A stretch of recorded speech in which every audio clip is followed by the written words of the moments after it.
wonder why so many adolescents are struggling readers? We're going to talk about that in this video. Hey everybody, I'm Lee Hall with Literacy Teachers, and I'm all about helping you inspire, motivate, and change how your students read and write for academic success. In this video, we're going to talk about how adolescents become and remain struggling readers, and we're going to dive into this problem a little deeper. So let's start with this. First of all, if you're thinking, hey, a lot of kids in my class, right? I'm a middle school teacher, I'm a high school teacher, a lot of my students seem to have difficulties with reading.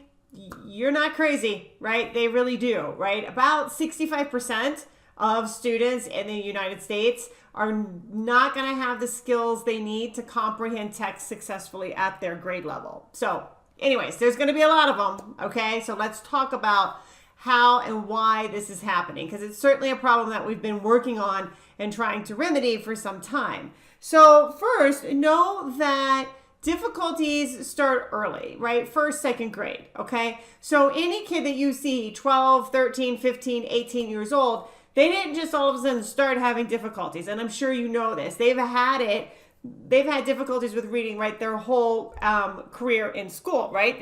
They're repeated, they're regular. It's very common experience for them. And early on, right, first, second, third grade, they are noticing that there are other students who are not having them. Okay, so they're having these experiences individually, right, where they're just having complications understanding things, and then they're doing some comparisons, right, between themselves and their peers.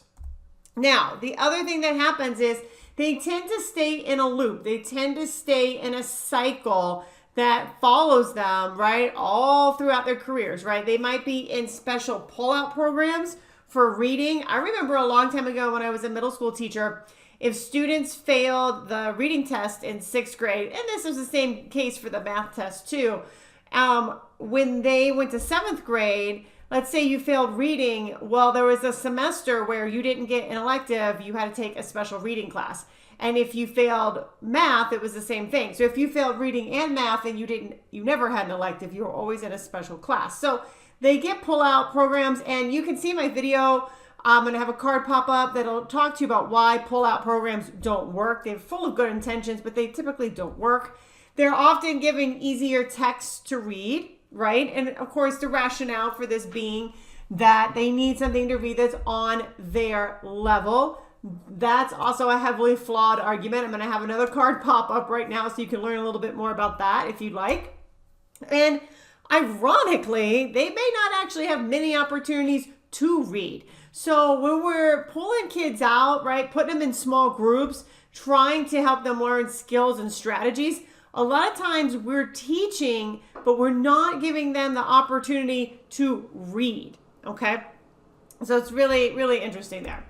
Now, the other thing to know is it's not all about what we do to students, right? It's not about I have to give them better text or I have to give them more opportunities to read, which of course would be great, right?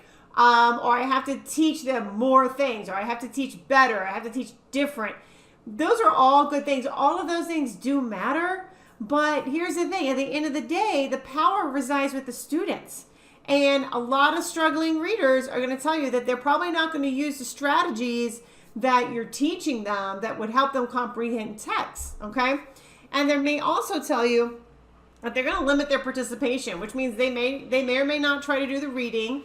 Even if they do the reading, they may not participate in a class discussion or do an assignment or be involved in any group work. Struggling readers are very aware of their position socially within the class, okay? And they're not going to do something that they perceive as socially risky, outing them as being a lesser reader, as being not as smart as their more capable peers, okay? This is their view, all right? This is how they think about if they're going to engage or not. Now, good instruction, as I've been saying, right, it's not enough. It's very important. I'm not going to say good instruction isn't important. It is critical, but it's not enough, because what we need to do and what we're exploring in this series, right, is we need to understand the social aspects of being a struggling reader. And we need to know that this cycle is entrenched, okay? So if you get a kid when they're 13, 14, 15 years old, they've got this long negative history about reading, at least in school. They might be having a great time reading outside of school, but in school, they keep going through this cycle that does not work for them.